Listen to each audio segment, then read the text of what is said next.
여러분 안녕하세요. 사순절 셋째 주일 예배를 하나님께 올려드리겠습니다. 우리 이 시간 사도신경 신앙 고백하시겠습니다. 나는 전능하신 아버지 하나님 천지의 창조주를 믿습니다. 나는 그의 유일하신 아들 우리 주 예수 그리스도를 믿습니다.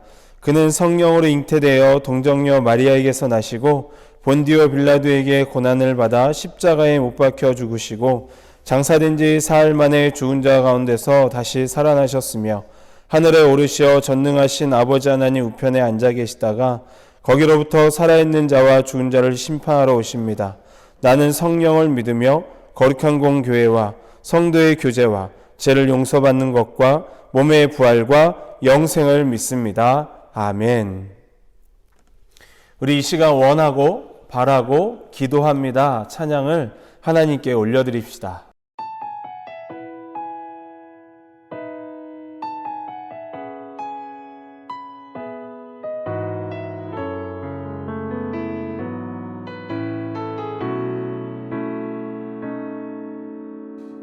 세상을 살아가는 동안에 나의 힘을 의지할 수 없으니 기도하고 낙심하지 말 것은 주께서 참 소망이 되심이라. 하나님의 꿈이 나의 비전이 되고 예수님의 성품이 나의 인격이 되고 성령님의 권능이 나의 능력이 되길 원하고 바라고 기도합니다.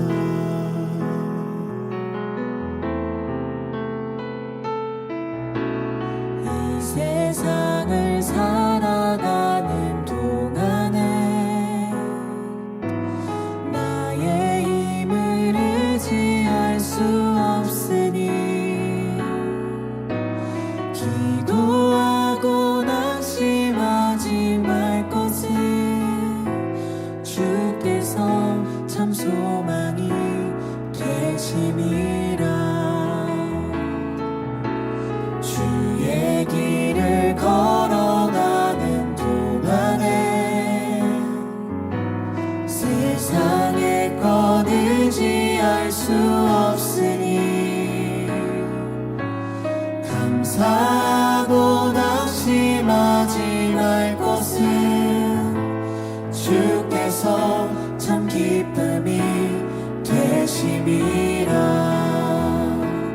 하나님의 꿈이 나의 비전이 되고 예수님의 성품이 나의 인격이 되고 성령님의 권능이 나의 능력이 되길 원하고 바라고 기도합니다.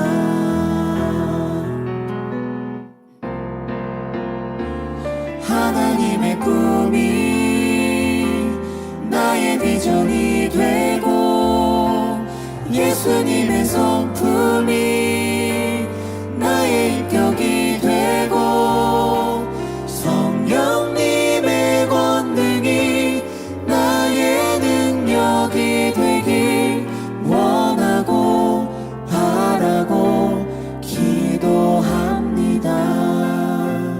원하고 바라고 기도합니다.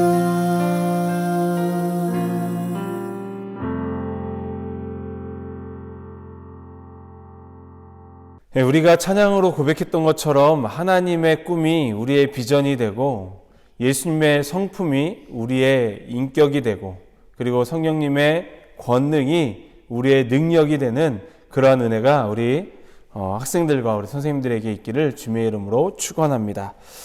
우리 이 시간 함께 말씀 보겠습니다. 오늘 우리에게 주신 하나님의 말씀은 마태복음 24장 32절부터 36절까지의 말씀입니다. 신약성경 41면에 있습니다. 마태복음 24장 32절부터 36절까지의 말씀 제가 읽어드리겠습니다. 무화과 나무의 비유를 배우라. 그 가지가 연하여 지고 잎사귀를 내면 여름이 가까운 줄을 아나니 이와 같이 너희도 이 모든 일을 보거든 인자가 가까이 곧 문 앞에 이른 줄 알라. 내가 진실로 너희에게 말하노니 이 세대가 지나가기 전에 이 일이 다 일어나리라. 천지는 없어질지언정 내 말은 없어지지 아니하리라. 그러나 그 날과 그 때는 아무도 모르나니 하늘의 천사들도 아들도 모르고 오직 아버지만 아시느니라. 아멘. 여러분, 한 주간도 잘 지내고 있었나요? 코로나19로 인해 함께 한 자리에 모여서 예배드릴 수는 없지만 여러분이 있는 그 자리에서 하나님께 예배를 드리기를 원합니다. 여러분, 요즘 집에만 있으니까 답답하죠? 예, 저도 답답해요. 교회와 집, 요 두 군데만 왔다 갔다 하다가 지난주에는 교회의 모든 일정을 마치고 현상강변을 아내와 함께 나갔습니다. 현상강변을 걸으면서 이제는 봄이 왔구나 하는 생각을 했어요. 날씨에서 따뜻함을 느끼고 길을 가다가 꽃이 피어 있는 것을 보면서 우리는 봄이 왔음을 알 수 있습니다. 여러분, 주님이 다시 오실 것을 믿으십니까? 믿으시면 아멘 합시다. 분명 주님은 다시 오실 거예요. 그런데 우리는 그 때와 그 시를 알 수 없어요. 오늘 말씀 36절에서 말씀해 주고 있죠. 우리 함께 읽어볼까요? 그러나 그 날과 그 때는 아무도 모르나니 하늘의 천사들도 아들도 모르고 오직 아버지만 아시느니라. 오늘 말씀을 보니까 그 날과 그 때는 오직 누구만 아신다고요? 아버지만 아신대요. 이 말은 오직 하나님만 아신다고 말씀하고 있는 거예요. 그러면 주님이 다시 오시는 날은 어떻게 알 수 있는지 여러분 궁금하죠? 예, 궁금하면 500원 저한테 주세요. 예. 오늘 말씀을 보니까 제자들도 주님이 다시 오시는 날, 그 날과 그 때가 궁금했던 모양이에요. 3절에서 제자들이 예수님께 묻습니다. 주의 임하심과 세상 끝에는 무슨 징조가 있사오리까? 이 말씀을 세번역 성경으로 보면 조금 더 이해하기 쉽습니다. 선생님께서 다시 오시는 때와 세상 끝날에는 어떤 징조가 있겠습니까? 우리에게 말씀해 주십시오. 제자들의 궁금증에 대해 예수님은 4절부터 아주 길게 주의 임하심과 세상 끝날에 대해 말씀해 주고 있어요. 오늘 우리가 본 말씀, 이 말씀 24장을 우리가 전체적으로 다 봐야 하는데 전체를 다 보면 우리가 그만큼 10분 정도의 시간이 걸릴 것 같은 느낌이 들어서 목사님이 아주 짧게 어느 한 부분만 읽었습니다. 예수님은 제자들의 질문에 대해 오늘 말씀을 보니까 세 가지를 요약해서 말씀해 주고 있어요. 첫째는 5절 말씀에 나와 있죠. 많은 사람이 내 이름으로 와서 나는 그리스도라고 말하면서 사람들을 미혹해야 할 것이라고 말씀해 주셨어요. 두 번째는 6절 말씀이에요. 난리와 난리 소문, 민족이 민족을 대적하고 나라가 나라를 대적하여 일어날 거라는 말씀을 해주셨어요. 세 번째는 7절입니다. 곳곳에 기근과 지진이 일어날 것이다라고 말씀해 주셨어요. 그런데 여러분, 예수님의 이 세 가지의 답변은 세상의 끝을 말씀하신 것이 아니라 이것이 재난의 시작이라고 말씀해 주셨어요. 우리 오늘 말씀 5절부터 8절의 말씀을 세번역 성경으로 보면 이렇게 말씀하고 있어요. 많은 사람이 내 이름으로 와서 말하기를 내가 그리스도이다 하면서 많은 사람을 속일 것이다. 또 너희는 여기저기서 전쟁이 일어난 소식과 전쟁이 일어나리라는 소문을 들을 것이다. 그러나 너희는 당황하지 않도록 주의하여라. 이런 일이 반드시 일어나야 한다. 그러나 아직 끝은 아니다. 민족이 민족을 거슬러 일어나고 나라가 나라를 거슬러 일어날 것이며 여기저기서 기근과 지진이 있을 것이다. 그러나 이런 모든 일은 진통의 시작이다. 여러분, 우리는 지금 이 시대에서 예수님께서 말씀하신 징조들을 보고 있지 않나요? 저는 오늘 이 말씀을 묵상하고 다시 한번 보면서 정말 하나님의 말씀, 예수님께서 이 땅에 일어날 징조들을 말씀하신 그 말씀이 지금 이 시대에 일어나고 있음을 보게 돼요. 코로나19로 인해 신천지가 어떤 종교인지 이제는 전 세계적으로 알려지게 되었어요. 신천지의 민낯이 완전히 이번 코로나19를 통해서 드러나게 되었다는 거죠. 그런데 여러분, 우리의 생활 바운더리 안에 신천지뿐 아니라 많은 이단들이 있다라는 거예요. 그들이 그리스도라고 이야기하면서 내가 하나님의 계시를 받은 자들이라고 하면서 많은 사람들을 미혹하고 있다라는 거죠. 여러분, 신천지 우리가 많은 영상을 봤죠? 매스컴을 통해서, 뉴스를 통해서 많은 것들을 봤을 거예요. 유튜브를 통해서도 신천지에 대해서 많이 지금 검색을 하면 올라와 있어요. 젊은 사람들이 이 계시의 말씀, 이만희가 그 계시를 받았다라는 이걸로 인해서 많은 젊은이들이 미혹되어서 빠져 들어간다라는 거예요. 이들은 예수님께서 말씀하신 것처럼 자신들이 그리스도라 이야기하면서 많은 사람들을 미혹해 하고 있다라는 사실이에요. 그리고 나라와 나라들 간에 더 많은 분쟁이 늘어나고 있습니다. 또 자연현상은 균형을 잃고 흔들리고 있어요.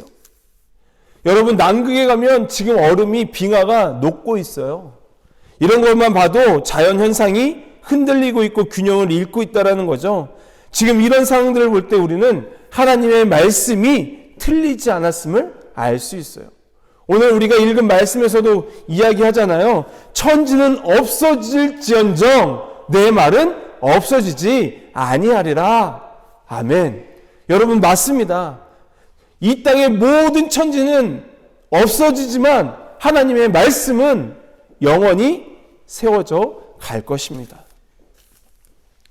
예수님께서 이러한 일들이 종말이 아니라 무슨 시작이라고요? 재난의 시작, 진통의 시작이라고 말씀하셨습니다. 그렇다면 여기서 중요한 것은 무엇일까요? 중요한 것은 14절 말씀이에요. 우리 함께 읽어보겠습니다. 이 천국 복음이 모든 민족에게 증언되기 위하여 온 세상에 전파되리니 그제야 끝이 오리라. 이것을 세번역 성경에는 이렇게 기록되어 있습니다. 이 하늘나라의 복음이 온 세상에 전파되어서 모든 민족에게 증언될 것이다. 그때야 끝이 올 것이다. 아멘. 중요한 것은 천국 복음, 즉 하늘나라의 복음이 온 세상에 전파되고 나서 모든 민족에게 그 말씀이 증언될 때 비로소 누가 오신다고요? 주님이 오신다라고 말씀하고 있어요. 여러분, 이게 중요한 겁니다. 우리가 지금 많은 사람들이 이야기해요. 종말의 시대를 살아가고 있다라고. 많은 목사님들이 설교 가운데 가끔 이야기하십니다. 정말 우리는 종말의 시대를 살아가고 있다라고. 여러분, 종말의 시대를 살아가고 있어요. 우리는 마지막 때를 이제는 살아가고 있다라는 거예요. 이 마지막 때 우리가 지금 이 세상에 일어나는 일들을 봤을 때 정말 하나님의 말씀이 이루어져 가고 있는 것을 보게 되는데, 그러나 아직 하나님의 때가 되지 않았다라는 거예요. 왜냐하면 이 땅 구석구석 정말 미전도 지역까지 하나님의 복음이 전파됐을 때 그때 비로소 주님이 다시 오시겠다라고 오늘 우리에게 말씀해 주고 있다라는 거예요. 여러분, 지금 우리 눈에 보이는 재난과 재림의 징조를 보면서 깨어서 분별하고 많은 사람들의 사랑이 비록 식어진다고 해도 끝까지 견디는 그가 바로 구원의 사람이 될 것이라고 주님께서는 오늘 우리에게 말씀해 주고 계시는 거예요. 정말 우리에게 중요한 것은 재난과 재림의 징조를 보면서 깨어있고 믿음을 지키는 것이 중요합니다. 그럼 이 중조를 어떻게 알 수 있는지 예수님은 무화과 나무를 통해 말씀해 주고 계세요. 예수님은 오늘 말씀을 보니까 무화과 나무의 비유를 배우라고 말씀하고 계세요. 이 말이 무슨 말이냐 하면 무화과 나무는 늦은 봄이 되면 그 가지가 수분을 충분히 흡수하여 연하여지기 시작하고 잎이 커지기 시작하며 그 여름이 되면 잎이 만개하고 동시에 열매도 커지게 돼요. 그래서 사람들은 무화과 나무의 잎사귀만 보아도 계절을 가늠할 수 있었다고 합니다. 그 당시 사람들은 무화과 나무 가지가 연해지고 잎사귀가 나기 시작하면 여름이 가까이 왔구나라는 것을 알 수 있었던 것입니다. 예수님께서 무화과 나무의 이 비유를 들면서 재림의 시기에 대해 설명하기 위해 여러 무화과 나무를 예로 사용한 것은 그 나무가 유대인들에게 매우 친숙한 나무이기 때문이에요. 무화과 나무에 나타나는 변화를 통해 재림의 때가 가까웠음을 깨닫고 주님이 다시 오실 때를 준비하라고 예를 들어서 말씀해 주신 거예요.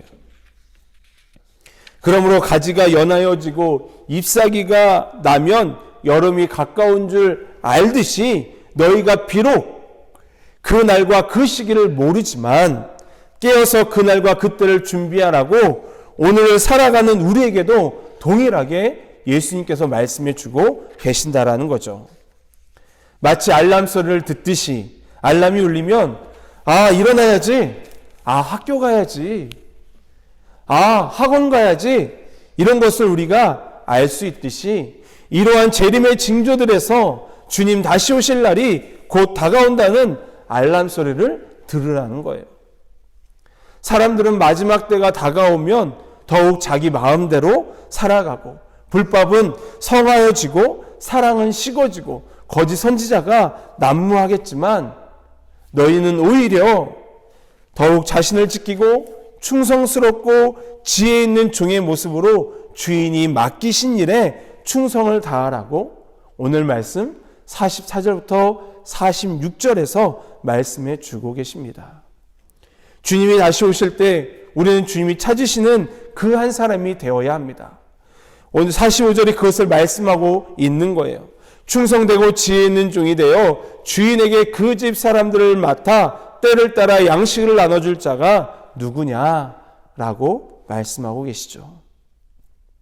이 말씀은 양식을 나눠줄 사람을 찾으신다라는 거예요. 우리가 그 사람이 되기를 원합니다. 사랑하는 청소년 여러분, 주님이 언제 다시 오실지 우리는 알 수 없어요. 그 날과 그 때는 오직 하나님만 아십니다. 주님이 다시 오셨을 때 찾으시는 사람은 믿음의 사람이에요. 어떤 환경에도 흔들리지 않는 사람, 그리고 깨어서 그 때를 준비하는 사람, 그 사람이 바로 믿음의 사람이요 영의 사람입니다. 우리가 그 사람이 되기를 바랍니다.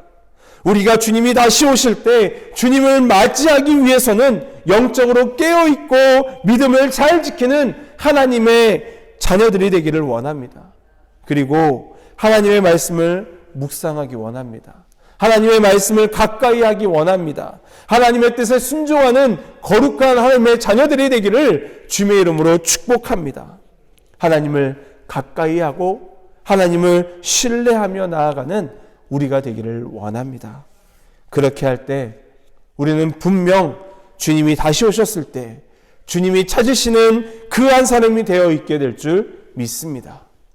믿음을 지키기 힘든 이때에 믿음을 지키며 살아가는 저 여러분이 되고 또 우리 한 주간의 삶이 되고 우리가 공부하는 그 시기, 우리 이 청소년 때에 믿음을 지키며 자라나는 우리 학생들이 되기를 주님의 이름으로 축원합니다. 기도하겠습니다. 사랑의 하나님 감사합니다. 오늘도 우리에게 귀한 말씀을 주시며 주님이 다시 오신다라고 우리에게 말씀하여 주시고 내가 다시 왔을 때 믿음의 사람을 찾는다라고 말씀하시는 것처럼 아버지 그 찾으시는 한 사람이 우리 바로 내가 되기를 원합니다. 우리 학생들 오늘 말씀을 듣고 영의 사람으로서 깨어서 하나님의 때를 준비하는 자들 되게 하여 주옵소서. 감사하며 예수님의 이름으로 기도합니다. 아멘. 우리 이 시간 나의 모습, 나의 소유 찬양하시면서 하나님께 준비된 예물을 드리겠습니다. 예물은 이 시간 하나님께 드리길 원하고, 또한 오늘 우리가 교회 나와서 예물을 드리지는 못하지만 여러분의 그 예물을 잘 이렇게 준비해서 우리가 다시 한 자리에 모여서 예배 드릴 때 그 모아놨던 그 예물을 그때 나와서 드려도 좋습니다. 우리 이 시간 나의 모습 나의 소유 찬양하시면서 하나님께 준비된 예물 드리겠습니다.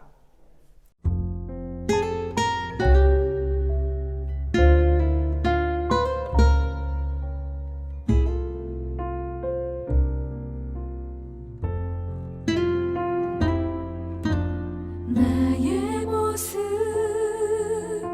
나의 소유 주님 앞에 모두 드립니다.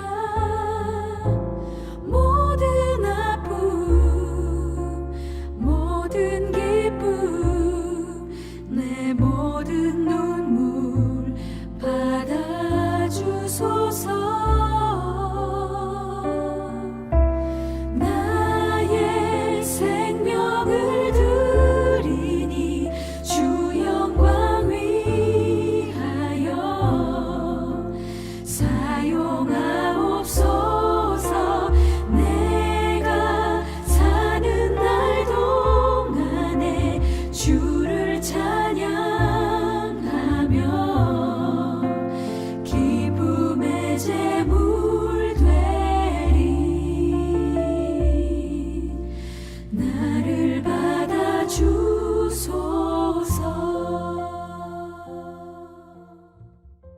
우리 이 시간 봉헌기도 하나님께 드리겠습니다. 사랑의 하나님 감사합니다. 우리 학생들 코로나19로 인해 한 자리에 모여서 함께 예배드리지 못하지만 각자의 자리에서 영상으로 예배를 드렸습니다. 그리고 이 시간 마음을 모으고 또한 자그마한 정성을 모아 하나님께 예물을 드립니다. 주님, 이 예물의 손길을 받아주시고 복에 복을 더하여 주시며 또한 이 코로나19의 영향을 받지 않도록 우리 학생들에게 늘 건강함으로 지켜보아여 주옵소서. 또한 우리 학생들에게 지혜와 명철을 더하여 주시고 머리가 될지언정 꼬리가 되지 않게 하시고 들고 날 때마다 복의 사람이 되는 귀한 은혜가 있게 하여 주옵소서. 사랑의 하나님, 우리 학생들 공부하는 시기입니다. 주님, 지혜와 명철을 더하여 주셔서 공부하는 데 있어 어려움이 없도록 기억력과 집중력과 암기력을 더하여 주시고, 그래서 정말 우리 학생들이 공부하는 그 시기에 정말 어렵지 않도록 주님께서 복의 복을, 은혜의 은혜를 더하여 주옵소서. 사랑의 하나님, 오늘 드려진 이 예물이 쓰이는 곳곳마다 하나님의 나라가 확장되어 가게 하시고, 또 하나님의 영광이 구석구석에, 또한 모든 열방에 드러나게 하시고, 또한 미전도 지역까지 하나님의 복음이 증거되어질 수 있도록 주여 역사하여 주옵소서. 그래서 이 예물이 쓰이는 곳곳에 하나님의 살아계심이 증거되어지는 놀라운 은혜가 있게 하여 주옵소서. 예수님의 이름으로 봉헌기도 드리옵나이다. 아멘. 우리 이 시간 축도로 예배를 마치겠습니다. 이제는 우리 주 예수 그리스도의 크신 은혜와 하나님의 무궁하시고 변함없으신 사랑과 성령님의 내주하시고 교통하심이 오늘 우리에게 주신 이 말씀을 기억하며 한 주간도 하나님의 말씀을 따라 주님이 다시 오실 그 날을 기대하며 깨어서 준비하고 하나님의 때에 하나님의 그 사람을 찾으시는 그 한 사람이 되기를 소망하며 살아가는 우리 학생들 머리머리 위에, 또 우리 선생님들 머리머리 위에, 우리 청소년부 위에, 그리고 이들의 삶의 여정과 믿음의 여정 위에 이제로부터 영원토록 함께 하시길 간절히 축원하옵나이다. 아멘.